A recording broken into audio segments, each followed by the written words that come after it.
Civil War. It's an almost oxymoronic statement, as conflicts are rarely civil, and civil wars tend to be some of the most brutal conflicts. The closeness of combatants, former statesmen, or even siblings, ironically results in the most savage fighting, and hatred between former comrades burns hotter than those that were never allies. Such was the Jedi Civil War, also known as the Second Sith War, the Old Republic insurrection, the Malak War, and by the Mandalorians as a War of the Starforge. The renowned Jedi Knight Revan, previously hailed as a hero for his triumphs in the Mandalorian Wars, turned to the dark side and established his own Sith empire. Alongside his apprentice Darth Malak, Revan launched an invasion of the Galactic Republic in 3959 BBY, utilizing a massive Sith fleet acquired from the unknown regions. They swiftly took control of Korriban, revitalized the Sith Academy, and gained access to the powerful Starforge, a station that could manufacture limitless resources. Their ultimate goal was to conquer the Republic and prepare for an imminent threat from a hidden Sith empire lurking in the unknown regions. Revan's strategic brilliance and the alliances forged within the Mandalorian War veterans, Sith followers, and converted Dark Jedi allowed the Sith forces to wreak havoc upon the Republic. They pushed the Republic to the brink of defeat, but a trap devised by the Jedi, unintentionally aided by Malak, severely injured Revan and fractured his mind. You are listening to the Star Lords Podcast. I find your lack of faith disturbing. Are you stuck-up, half-witted, scruffy-looking nerf herder? But I was going into Toshi Station to pick up some power converters.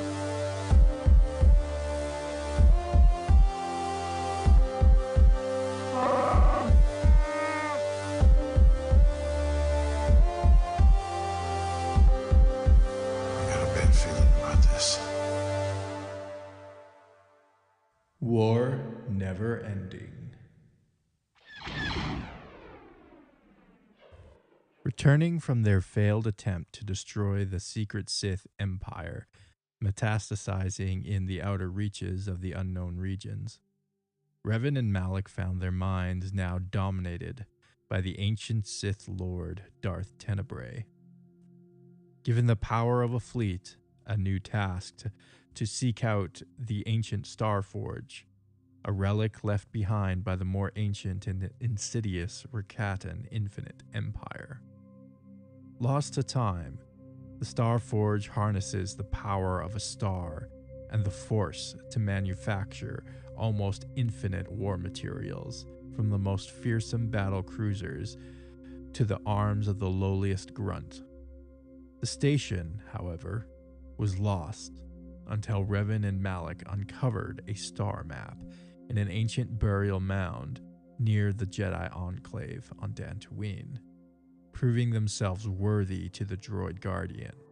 Revan and Malak accessed the map, which unlocked their pieces scattered on worlds across the galaxy, ultimately leading to the forgotten Rakatan system and revealing the location of the Forge. Upon accessing the ancient machine, the influence of the Dark Lord Tenebrae waned, and Revan found himself returned to his own will. Despite his newfound faculties, Revan remained on his course to the dark side, now of his own volition. He would start a new Sith Empire, his own Sith Empire, and he would use the power of the Starforge to realize this new ambition.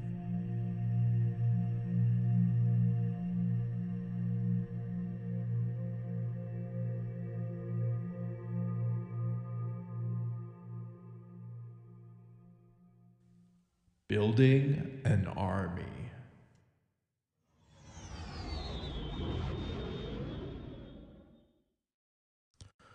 With arms manufacturing secure, Revan would need soldiers for his war with the Jedi and the Republic.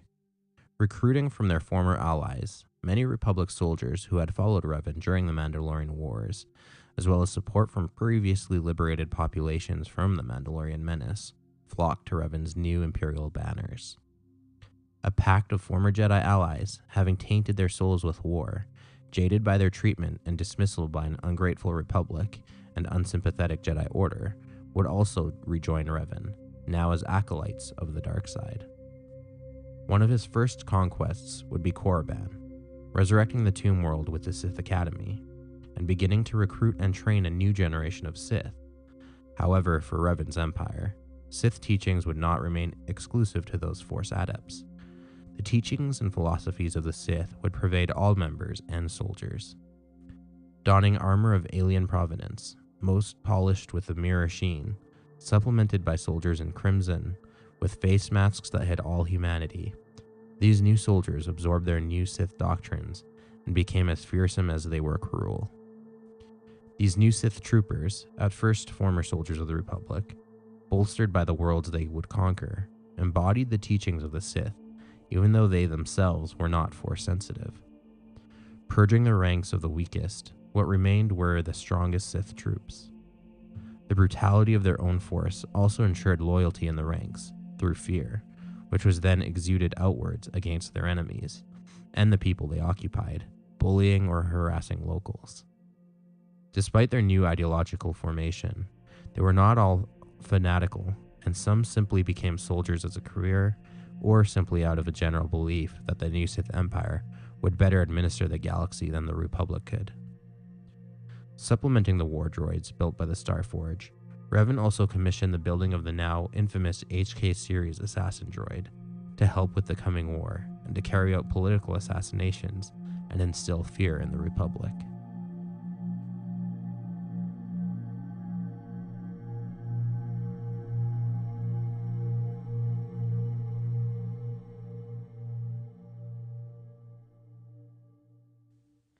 Command and Conquest.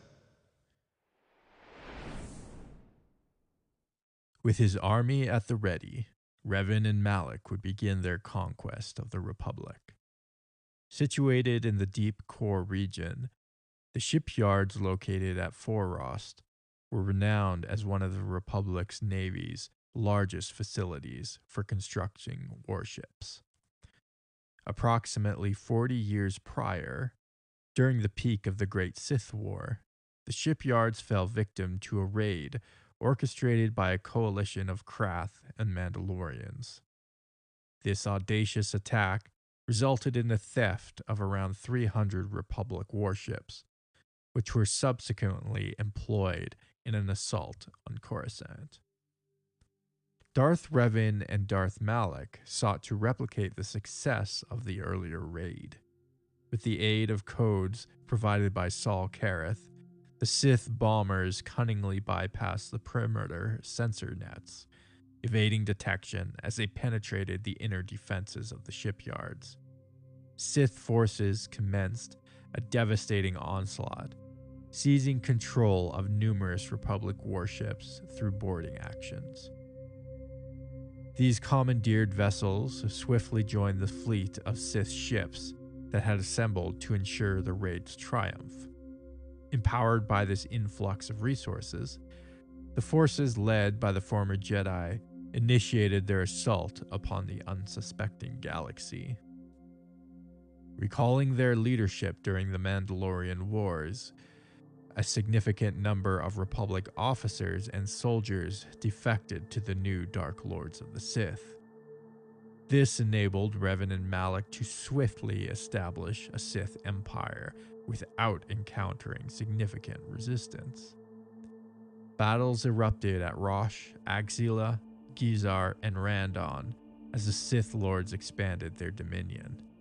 They secured control over a region around the Rima trade route and Corellian trade spine crossroads, with actions at Yagdul, acquiring the Tapini sector and Fondor's shipyards in the process.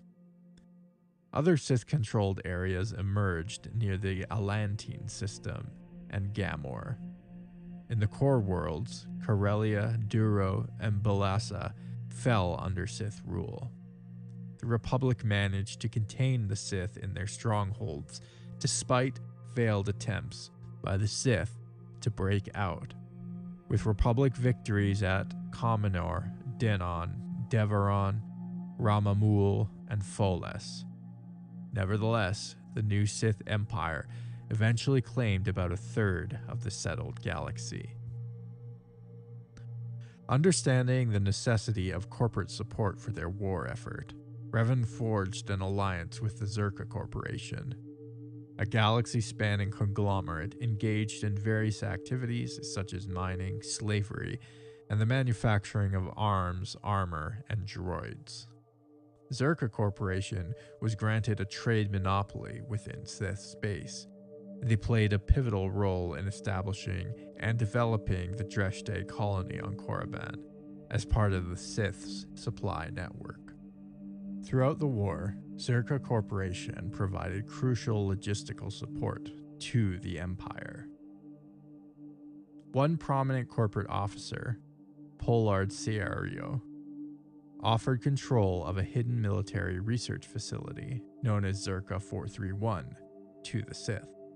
This facility conducted experiments on Juggernaut war droids, overseen by scientist Joni Ree. Hoping to assist the Republic, Ree disclosed the outpost's location, planning to escape during the ensuing attack. The Republic dispatched a small force that successfully destroyed the base. Subsequently, Ree, along with 3 other soldiers, was sent to AB-343, a location captured by the Republic early in the war, to gather intelligence. Unbeknownst to each other, the Sith and the Geno Haradan bounty hunter guild sent assassins to eliminate the team. The 2 assassins, unaware of each other's presence, launched their attacks upon finding their targets. In the year 3958 BBY, Admiral Saul Kareth made a public announcement of his decision to abandon his allegiance to the Republic. To prove his loyalty to Darth Malak, he was tasked with carrying out a devastating assault on the strategically significant planet of Telos IV. Given command of a fleet of Sith warships, Kareth positioned his forces around the planet and demanded the surrender of its government. When the local authorities refused to capitulate, he authorized a merciless orbital bombardment. The attack was executed with ruthless efficiency, resulting in the annihilation of all flora and fauna on the once thriving world. The bombardment also caused the atmosphere to deteriorate into a toxic haze, leading to the production of a corrosive acid rain. While a portion of the population managed to escape on local shuttles, millions perished, and many others suffered due to shortages of medical supplies and the lingering effects of the devastating assault. Kareth's forces then withdrew from the system, deliberately allowing the evacuation ships to survive unharmed so that the refugees aboard would serve as witnesses to the Sith's destructive power. A Republic task force, including Commander Carthonasi, arrived in the system shortly afterward, but their arrival was too late to prevent the tragedy. Their primary objective became ensuring the safe passage of evacuees to secure locations where they could find refuge. The Sith had their eyes on capturing Iridonia, the homeworld of the Zabrak, and wiping out the Republic fleet stationed there. To accomplish this, they dispatched Akkadi, a former Jedi, to pave the way for the impending attack. Infiltrating a group of stranded Mandalorians on the planet, Akkadi assumed leadership over them and directed them to destroy a crucial Republic military communications center, setting the stage for the Sith assault. As the plan progressed, Akkadi no longer needed the Mandalorians. and devised a treacherous scheme to eliminate them. He arranged for some of the Mandalorians to encounter his former Jedi comrade, Duqua Dar. With cunning manipulation, Akkadi convinced Dar to turn against the Jedi Order, claiming they were holding him back. Their conversation was overheard by a group of Jedi and spacers who had been working alongside Dar. Akkadi and Dar had to flee, seeking refuge in a secret hangar in the city of Wartan. While Dar awaited in the hangar with Sith commandos, Akkadi and his team embarked on a shuttle to sabotage the Republic flagship, Champion of Iridonia, stationed above the planet. The Jedi and spacers managed to track them down and confronted them. A fierce battle ensued, resulting in the defeat of Akkadi and the commandos, thwarting the immediate threat to the champion. However, during the encounter, a sizable Sith fleet arrived, engaging the Republic forces in a heated battle. Despite the efforts of the Jedi, a significant number of Republic ships defected to the Sith, leading to the eventual capture of Iridonia by the Dark Forces. In the aftermath, the Sith went on to successfully campaign against Palani, a planet located on the hyperlane to Coruscant, and a Republic offensive against Ithor ultimately ended in failure. The Sith campaign of conquest continued to pose a significant threat to the stability of the galaxy.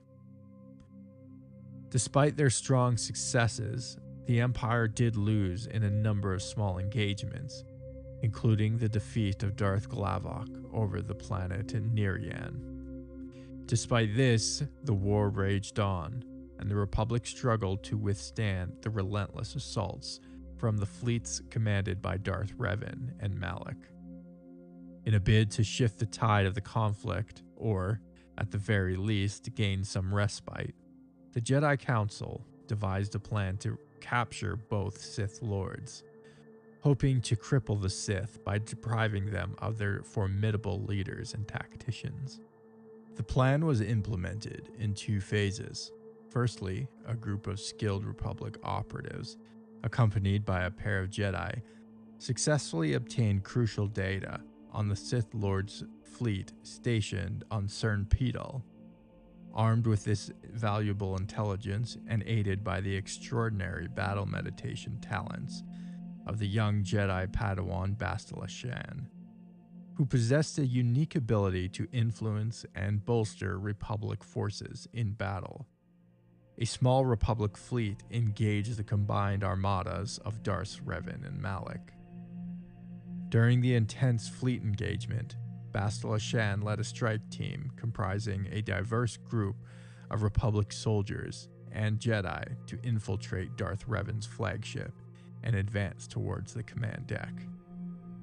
The exact number of Jedi involved in the operations remains unknown, but at least 4 managed to reach the bridge alongside one Republic soldier. Faced with unwavering determination, Revan swiftly dispatched anyone who dared confront him.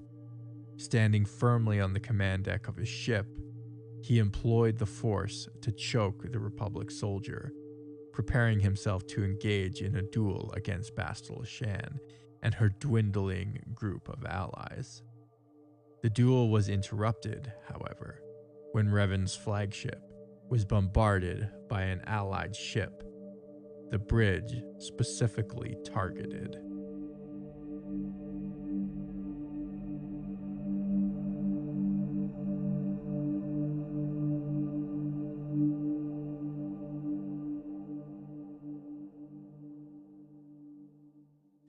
Former friends, bitter enemies.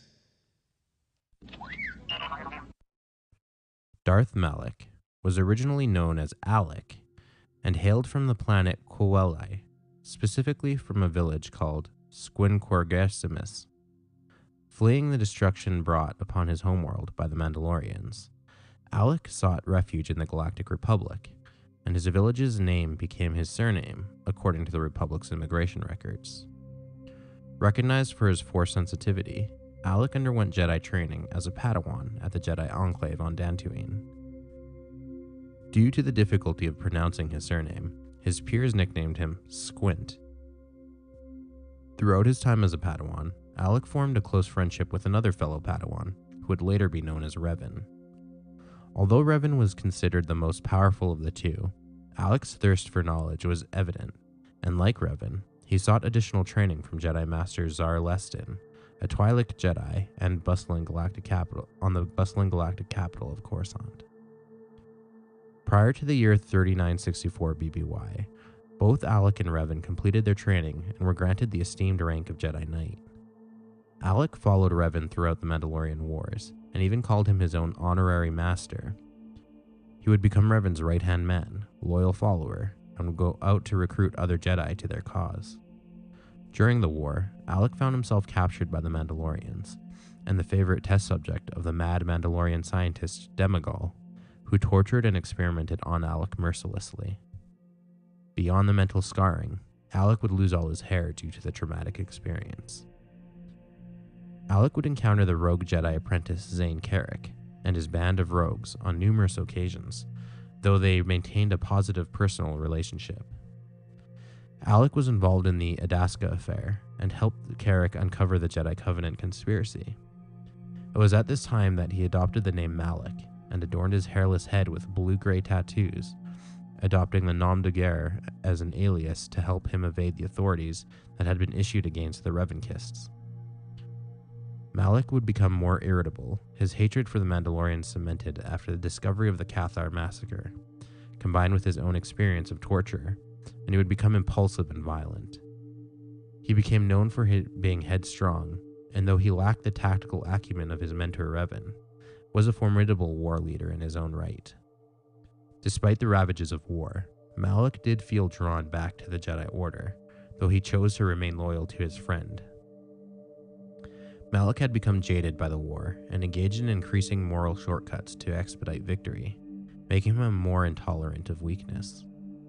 After Malachor V, Malak wanted Revan to assassinate Mitra Sirik with an HK series droid when she elected to return to the Jedi.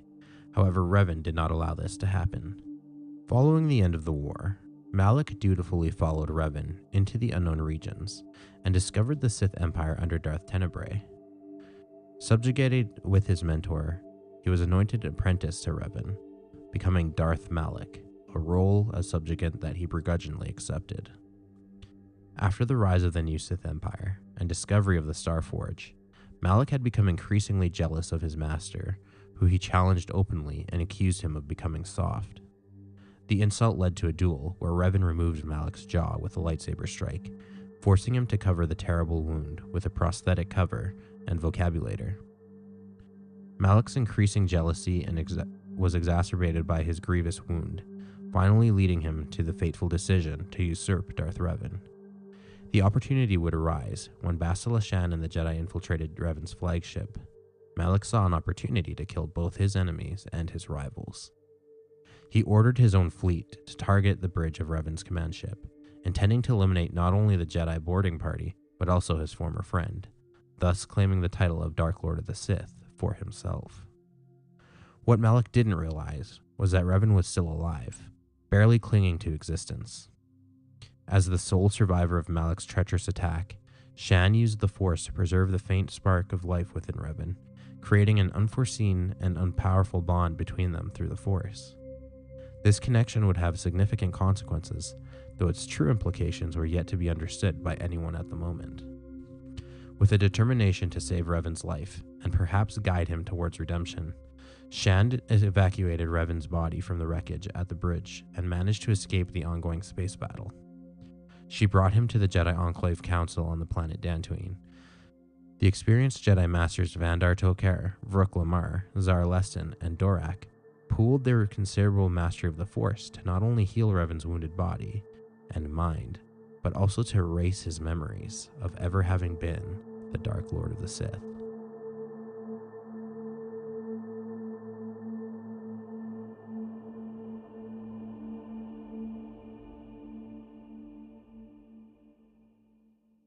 thanks for flying with us. Jordan here. Just wanted to let everyone know what's happening here at the Star Lords podcast. Star Lords is now on Discord. If you would like to join the Star Lords Cantina Discord server, you can find a link in the description or on any of our social media accounts. Reach out with a DM or email. We'd love to hear from you. You can find us on Facebook, Instagram, or Twitter by searching the Star Lords podcast. Go ahead and give our page a like and send us a message. You can also email at starlordspodcast@gmail.com. Send us your fan art, Star Wars collections, or fan fictions, and you may even get a feature on one of our pages or even the show. Don't be afraid to offer corrections or add to any of the topics that we discuss on the show. We are also on Patreon, so if you want to help us pay the bills, as well as get a few awesome perks like bonus episodes, access to the private Facebook group, or the VIP section of the Discord server, head on over to patreon.com/starlores and sign up for as little as $1 a month. And finally, make sure to subscribe to us on your favorite podcatcher app or YouTube, as well as sending us a 5-star review on iTunes. This really helps us reach a wider audience. Enjoy the rest of the show.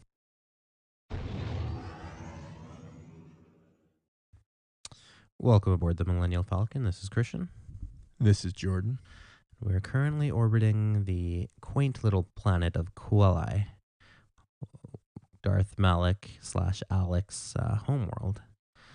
Has a notoriously hard village name to say, which became Alec's surname. I'm going to go between Alec and Malak, but Squiggusmarius, which is why everyone calls him Squint. Say it 10 times fast. Yeah, I can't even say it one time. Slow. Yeah. So today we're talking about the Jedi Civil War. There's some thoughts just right out of the gate. The name of the conflict being the Jedi Civil War. It kind of sounds like a bit of a misnomer, in that, like, the former Jedi are now openly calling themselves Sith. Like, the war starts when Revan and Malak anointed Darth Revan and Malak go to war with the Republic. So it's kind of a strange name as a Jedi Civil War. It kind of implicates, like, if Revan and Malak were still Jedi and dragged their Jedi followers into open conflict against the Council would be a more suitable name, maybe. But technically, a lot of their followers do end up joining them under the new Sith Empire and going to war with the Republic anyways. Yeah, I mean, I think the only thing I would say to that is, like, they would be probably by the larger galaxy still viewed as Jedi, and maybe even, like, the Sith distinction isn't something that most people would know. And also, they are, like, they very much were a part of the Republic, and like Jedi, heroes of the Republic. Exactly. Yeah. So I could kind of see it, but yeah, I take your point. It is a bit of a Odd name. It's odd, but it's also, were they conquering? Was it like an outside, like, intergalactic war? Yeah, like that's what because they were influenced by a foreign power, the secret Sith Empire, to go out and start a new empire as a second state. Yeah, but and they now used you have, like, primarily citizens of the Republic. Sure, It but that's was only almost because there's no entirely- one else. Like, who else do Yeah, I you know. use? Well, it wasn't like a different, like, species or Sure. That's it. That's all I'm saying. It was Like, okay, so on that same token, the Clone Wars is more of a civil war because you have the Republic, like, you have a secession from the Republic, but that's not called a civil war. And ironically enough, in Battlefront games, when you refer to the Galactic Civil War, it's actually talking about the insurgency against the Empire of the Rebellion. Yeah. Which that is also more suited as a civil That's war. like a civil war. But still, like, the Clone Wars is the preeminent civil war, almost based off of the real life American Civil War. Yeah. I agree. It doesn't fit super neatly into a civil war, but I could maybe make the case that it is just because I'm just pointing out, it just seems like an odd name. Yeah. For this conflict. Apparently, part of that might be because it was also retroactively named. According to Chris Avalon, It seems like they titled that war after the fact, like in real life, I mean. Okay. Yeah. And they kind of saying the war was fought primarily between the Republic and the Sith Empire that was at its core made up of forces formerly of the Republic. Yeah. So, yeah. I mean, yeah, it to me, like, you could almost say it's like a rebel group of the Republic. Rogue group. Yeah, of a Republic. rogue. The Rogue War. See, that has a good ring to it. That's Yeah. I'm not opposed. The other thing to be noted is that this conflict, it does go by a list of different names depending on That's true. who's calling it, which we listed earlier on.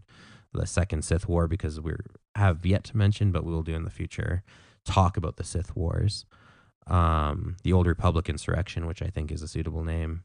The Malak War, which kind of ignores Revan starting the conflict. And then the Mandalorians called it War of the Starforge, which I think is apt. Yeah, that's probably the most accurate. Yeah. Maybe it wasn't super clear in this, but just a mention on the Starforge. It is like a battle station. It is a space station. It's almost like a Death Star in appearance. I don't know if it was super clear in the episode, but for anyone who hasn't played KOTOR, we also did, I believe, or maybe in our Rakatan Infinite Empire we would have episode, mentioned it. I went a little deeper into the so go back to Starforge. that episode and listen to it if you want a more Starforge. Yeah. What is it? What does it do? Where did it come from? Yeah. I think that episode is called The Builders. Yeah. Let's talk about A Tale of Two Revans. We have discussed this before, but just to bring it up again, Revan's fall to the dark side. It was initially posited that it fell due to some kind of corrupting force in the unknown regions, made possible by the compromises made through the Mandalorian Wars and increasing ruthlessness. The other side of that is that he willingly sacrificed his light side virtues to challenge an even greater threat, the coming true Sith Empire in the unknown regions. The Republic was soft and weak, so Revan returned to harden the galaxy against a greater threat. So there's kind of two competing narratives as to like why Revan fell. Both are kind of obsolete by the third point that I'm going to bring up in a minute that everyone hates. But prior to this, Revan, I guess within the fan community, has these kind of two backstories. Is like, you know, his soul was tainted by war. You kind of see those trends as we've described how the Mandalorians went, kind of the scars they left on individuals and people in the galaxy, and it was that like slow grind of compromise that eventually led him to the dark side, versus kind of a more tactical role where he embraces the dark side. It was like tries strategic to forge an empire because he goes to the unknown dark side, empire. Yeah, exactly. He goes to the unknown reaches, discovers this entire Sith empire out there. He's like, this is a bigger threat than anything. Goes back, tries to conquer the Republic, seeing that it's like stagnant and weak. Yeah. To forge like a strong bulwark against what he suspects is coming as a Sith full blown invasion. Yeah. From Tenebrae. I guess either one is possible still with the way they're kind of play it fast and loose around Revan because they try not to pin him down because he's supposed to be this like player character and that's supposed to be kind of like above us regular mortals. And it's like a choose your own adventure. Yeah, right? so it's hard to, which I think is how they should leave it. Is they should leave it kind of open ended. Yeah. But ultimately, we do know that Revan's mind was dominated by Tenebrae. Yeah. At least in his initial conversion to the dark side, and then he kind of breaks free after they discover the Starforge, and they kind of like, okay, no, we're going to create an empire of our own. Now, is that because Revan had fully embraced the dark side, and he's like, no, this is my ambition now? Was it because Revan saw a future where he had to fight the Sith Empire, and he needed to create his own empire to stop them? Or was it just he was, inherently corrupted by his experiences? My belief is that he was already well on his way to becoming. They have all that build up, right? With a release if they remove that, right? Like, yeah, I mean, even before his mind was dominated, he was like clearly going to the dark side, I think. And even like just the pursuit of like forbidden knowledge is like very dark side motivated. So I don't know. That's kind of my the whole Tenebrae dominating his mind is almost a moot point in some ways. Like he was already on the path. Maybe it's just like he walked to the edge, and like Tenebrae's the guy that just give him a little nudge over, right? Yeah. Would he have fallen over? Would a gust of wind knocked him over? Exactly. But something to address. On the theory that he was trying to like strategically play the dark side, and also I guess a sub theory within the strategically playing the dark side would be he played the act and maybe he truly did fall into the dark side, right? Yeah. He did it for strategic and noble reasons, and ultimately the dark side is too seductive and still overpowered him, and he just embraced the dark side for real.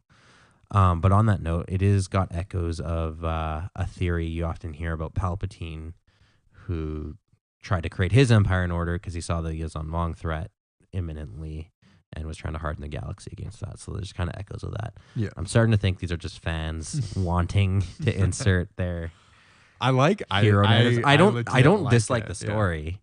Even if you think of something like the Death Star, that would have been like probably one of the best weapons you could use against the Yuuzhan Vong, right? Like Blow up their worlds. Yeah, their world ships. Yeah. Like it. It would make sense, but like obviously it's not canon in any. It's all our fanfic. So yeah. I do have a soft spot for that theory, both for Palpatine and for Revan's even case. it would definitely explain like the motivations a little better. For Revan's case, maybe not necessarily for Palpatine, but in the case of Revan, I think it could explain his motivations. Yeah. Okay, well, switching gears a little bit from Revan, who seems to dominate all our conversations because he's such a cool character. This one I did want to talk a little bit more about Malak too, who's one. Oh wait, sorry. One thing I did want to say that was kind of interesting about Revan, how he sort of like his character arc sort of finished its full circle when he it's hero's journey, if you will. Oh my gosh. Okay, go on. Like when he initially, when he first like became the hero of the Republic, he actually boarded the mothership of Mandalore the Ultimate. Was that it? Man, I always mix up all the Mandalorians. Yeah, I can't remember. Whoever was leading it. Yeah, whatever Mandalorian, and it sort of ended the Mandalorian wars there. And then his ship got boarded. And and he was there's like a parallel there. Yeah, exactly. It's almost like this weird like rhyming thing where and then he was turned in. He forgot who he was after which that, is his quote unquote his metaphorical death. Yeah, exactly. So I just thought that was kind of interesting. Poetic. Yeah, maybe poetic. I don't know if they did that intentionally or not, but I think the backstory was more of a prequel. It was written after his initial, so maybe they did that on purpose. I don't know. Yeah, but hard to say. Just a little observation. Yeah. Sorry, Darth Malak. Yeah. Well, this is somewhat fitting because Darth Malak's problem is being overshadowed by Revan. Yeah. It's kind of one of the reasons like he resents his place as like playing second fiddle, but he also knows it. Like he knows he's second best. Yeah. Even early on, that was always Revan was always more talented and smarter. Now, to be fair, Malak does have a lot. He appears quite frequently in the Old Republic comic series as like a hero character, which is good. It's cool. It kind of builds him up and makes his story a little more tragic because in Knights of the Old Republic, the video game, he's just the big bad. You don't get a lot of backstory for him. He's just kind of the bad guy that instigates all this and that you have to defeat. The real story is around Revan. Right. But you do get this like you do see that Malak was like genuine hearted in his like wanting like his pursuit for justice almost too much. Yeah. You can see how he's scarred by the Mandalorian Wars in the comics. He's literally tortured by them. To the point that he can't grow his hair, hence his baldness later on. His persecution by his old Jedi comrades. To the point that he has to change his name and like take on the pseudonym Malak, which he adopts before becoming a Darth, which is an interesting note. It is kind of sort of interesting, maybe even mythological a little bit. Like there's a lot of stories that have these sort of dualities. Often it's depicted as like two brothers, Cain and Abel or something like that. Yeah, I think and they have this sort of rivalry against each other, right? And this very like much leans into that, even though they're not like brothers, but to me they're kind of they'd be the same archetype. And they are classified as friends, and like you see that even Malak kind of has feelings like, no, we should turn back to the Jedi. Yeah. And then he chooses his friendship with Revan over his like conscience. Yeah. Yeah, and Star Wars does kind of do this a little bit. I think like even Obi-Wan Kenobi and Anakin Skywalker could almost be similarly like that. Maybe some other characters too, but Yeah. Yeah. You're Anyways. my brother, Anakin. Yeah. That's all I can hear. Just a note on Malak's appearance. Mm-hmm. From James Olin, who I think was one of the designers on it. They wanted to evoke images of Darth Vader without being considered a carbon copy. Yeah. So you can definitely Obviously, see that. Yeah. Obviously, like the voice assistants. Yeah. And, I think they differentiated him enough. Yeah, that he stands out on his own. Yeah. Make him red instead of black. Yeah. I do get somewhat Darth Vader vibes, but it's not Like beats you over the head with, which Yeah. they did a good job with. If anyone, he does evoke Darth Malgus, who's a character we'll get into later on from the KOTOR MMO. Yeah. I think has a lot of at least visual parallels with Malak. They both look very similar. Yeah. And have that kind of like they sustain a traumatic injury and have to have this breathing apparatus. In Malak's case, his whole jaw is chopped off. Yeah. It's quite interesting when you see in the video game when his mechanical jaw is in there. Yeah. And you can see the actual wound that Revan gave him. Right. So to be fair, he does have a reason to be angry. Yeah. A little bit on the name Malak. It's like all Sith names. It's actually derived from the word malice. This has never been confirmed, but this has always been a personal theory of mine, so I'm going to voice it here. But it sounds a lot like Malak. Has been understood who may be referring to the Canaanite god. However, there is debate. Okay, I'm not gonna lie. I'm gonna use this as a quick excuse to jump into Bronze Age stuff because I've been on a Bronze Age kick. It's such a good era. Yeah, there's I mean, not good, but there's a lot to learn. So interesting. It's so fascinating. Yeah. Moloch is often kind of thought of as a Canaanite god, but there is actually a jury out on whether or not it was a god or just refers to the practice of sacrifice. Specifically in the Phoenician context would probably imply child sacrifice.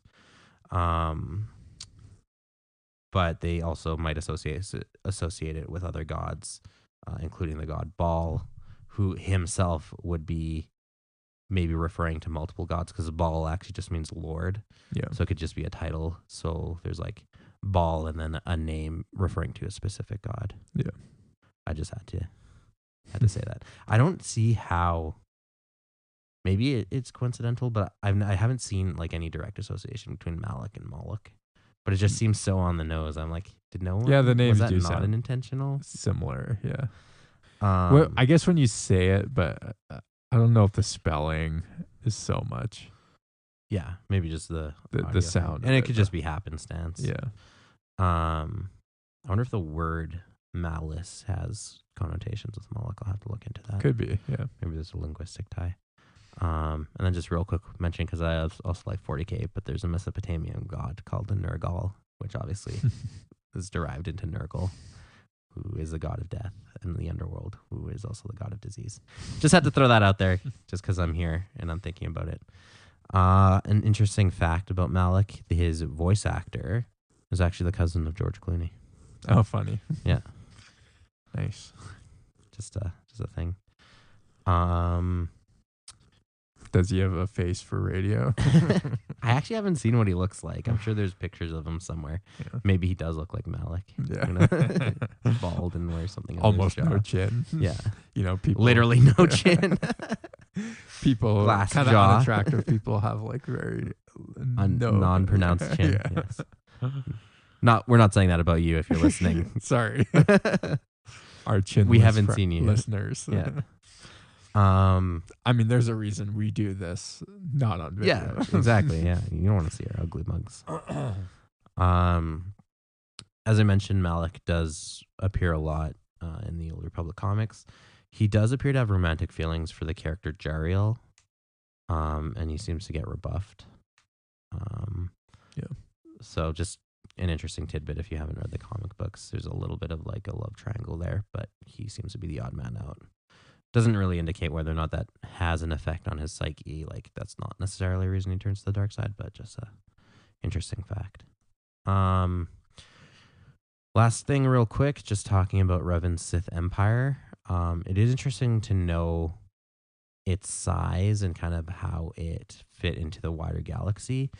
This conquest was vast, brutal, and wide-ranging. Like Revan very well could have conquered the Republic if the whole incident with Malak blasting his flagship didn't occur. Yeah, I mean they did that quick. Yeah, exactly. They Like, conquered like what was it, a third of the Yeah, a galaxy, third. right? yeah, In- I don't know if they ever specifically say how many years that took, but man, it couldn't have been more than 2 or 3. Yeah, at exactly. most, like, which Yeah. is crazy. And like typically when people get conquered in Star Wars, like when the Galactic Empire conquered 100% of the galaxy, however, that was through like usurping the system. It wasn't an open conflict. Yeah, conquest, maneuvering rather than military yeah. conquest. But this was like military conquest.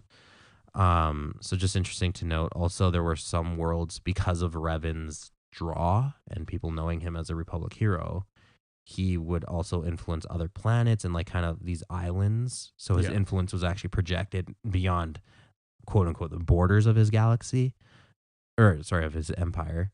And like you'd have these kind of islands pop up too within Republic space of Revan supporters right. because they're like, oh yeah, Revan, we know that guy. We're not Yeah. geographically beside his empire, but we support him. Yeah. Well, our Republic troops will fight for him. So it was a huge And I do problem. think, sorry, I do think that like, and there is some, I can't recall them off the top of my head, but there is every now and again, there's some reference that like the wider galaxy, the average citizen doesn't really think much about the light or the dark side. Yeah. And that's not really a concern for them. That, like to them, Revan, they could care less if he's a Sith. It's Yeah. just he's the hero Revan, right? Yeah. Like, and I have my fealty to him. And Yeah. I'm loyal He to must be him. the good guy. Yeah. Yeah. So I think for the like the average, it's not as black and white as like we. And that's the danger of staying loyal to a political party. Yeah. Yeah. Exactly. So that would kind of make sense with that in mind. Yeah. No, absolutely. Yeah, you're right. I'd like to see more Star Wars fiction that goes into like the common person's Yeah. 100%. appreciation. Like if you look in real life, we're one world. How many people even care about their own government, their own politicians, right? Like Right. how many people actually turn out to vote relative to the whole population? Most people care about their job, their food, their family, Yeah. their very immediate concerns. So this big scale galactic level politics stuff, they're like, Yeah. whatever side is making sure that I don't die, Yeah. right? Yeah, and most people have never even encountered the Force. Yeah. in real life, like the vast majority. Yeah, of well, it. maybe not I think the Force is a little more ubiquitous. It could go by other things. It might be like a different religion, or Yeah, maybe you might have a weirdo who can float things. Yeah, maybe. But yeah, like the doctrines of the Jedi or the doctrines of the Sith might definitely be above the average person's. Like I believe at the height of the Jedi Order, like it was only 10,000 Jedi Knights. Yeah. Which is like nothing. Yeah, in a galaxy of like quintillions, Yeah, if not exactly. more. Like it's like nothing. Yeah. But now being a Jedi and being Force sensitive, that's two different distinctions, which is why Sure. you have whole species that are Force sensitive. Sure. Yeah. Right. So that's why I'm Like that's why I'm like America hesitant to and say you whatever. might not Yeah. encounter the Force, but you may not encounter a Jedi, or you might only hear about a Jedi. I still think there's a lot of species that would never encounter the Force, like in their entire life. Maybe. For I'm not the saying average I'm not person. saying no. I'm just saying I don't know, and there's enough to go one way or the other on it. Okay. Sure. I like to be specific. Anyways, that's about all I have. Sweet. Well, I think we'll just give a shout out to some of our new patrons. We have some new ones on the docket. Just want to say thanks to everyone. If you would like to support the show for $3 USDs a month, you can go over to patreon.com/starlores and hit us up. Helps Space us. fuel is expensive these days. Yeah, so- helps us. But I want to give a big shout out to two newer ones, Radar and Emily. Thank you very much. Really, really appreciate it. And also Emily sent us she sent us a message here. I'm just going to read it quick. Hey guys, huge fan. Thank you. I can't believe how underrated y'all are. I agree. Best Star Wars pod on the HoloNet, in my opinion. I started last month, and it's also funny to hear y'all's predictions about future Disney releases. It's pretty spot on. You'll have to remind me what we said, because yeah, we've made a few predictions, and I don't know which one we you're say all referring sorts to. of stuff about Disney and Star Wars. So. Remind us which one you're referring to specifically. Yeah, and she would love to hear more personal opinions, unfiltered sometimes. I'm fine to give, I don't really care about giving my personal opinions about stuff. But if you have something very specific you want us to give our opinions on, then, do you have a question that we haven't addressed, and or a character or a plot line or something, or something related to Star Wars. If it's outside of Star Wars, we probably don't want to delve too much into it. Although we will make exceptions for maybe some loose historical associations. Right. Yeah. No, I mean, if you want me to give my opinion on the war in Iraq. Yeah, exactly. Probably not going to do that. But my opinion on the Clone Wars, however. Yes. All right. Another one from David. He says he loves the show. He's listening to the Tarkin episode, and he wanted to mention we missed an important fact, that Peter Cushing played Van Helsing against Christopher Lee in Dracula. Oh. So an interesting Star Wars / Dracula connection. Crossover. Yeah. Even though,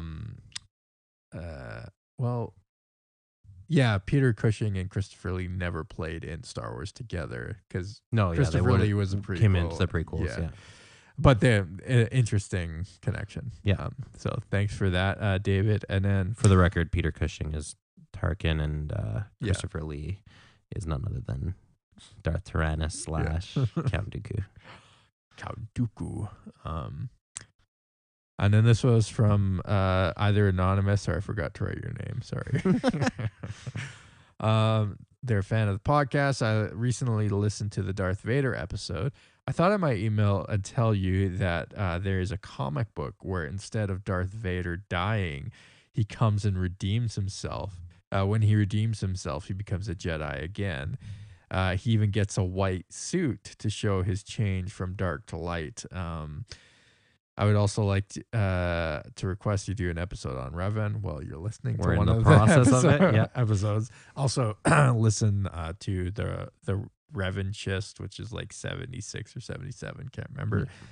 That's and there'll be other intro. ones in the future too. Yeah, they'll probably. We're not done with Revan yet, but definitely the Revan Chist and this one are kind of our two big Revan episodes. Probably have a lot to do with Revan. Okay, so interesting note on that comic book you're mentioning. Yeah, so it's this alternate history. Yeah, so which is kind of cool. I do at some point want to do an episode in the near future about kind of what we refer to as Star Wars Infinities, which was always kind of the alt history, what if kind of scenarios of Star Wars, of which there is lots of published material. So it's not exactly quote unquote canon in the context of Legends. It's going to get so confusing after we have layers of what's real and what's not. Yeah. But I do want to address all those kind of side stories as it didn't actually happen, but what if it happened, or what if this changed? Yeah, that almost be good bonus episodes, or Patreon episodes or something. Yeah. I definitely it's on our to-do list. Yeah. But on that note, it's not off our radar. A quick note on that, since we're here though. There is a lot of conflict around Darth Vader's white suit. A lot of people thought it looked absolutely horrendous. It's a little odd. You can Google it. Yeah. Maybe it's just people are used to seeing it in black, and it's garish if it's not what you're expecting. Yeah. But I don't mind it so much. I think it's kind of a cool little variation. But I wish it would have added some more contrast to it or something. Or another accent color or something. Yeah. But then all black looks good, so why doesn't all white look I don't know. It just Seems wrong. Yeah, it doesn't seem right. Yeah. Yeah, I personally don't mind it so much. There was some also alternate fan art of Vader, kind of redeemed Vader and what he could look like, and like he has like a modified breathing apparatus. Like, why would you use that heavy suit? And there's some lore reasons why you wouldn't use a suit, because it is like meant to induce pain. It's like a very Sith infused piece of equipment. But we can address all that in an episode where we deal specifically in that story. Yeah. 100%. All right. Reach out to us. You can email us at starlordspodcast@gmail.com.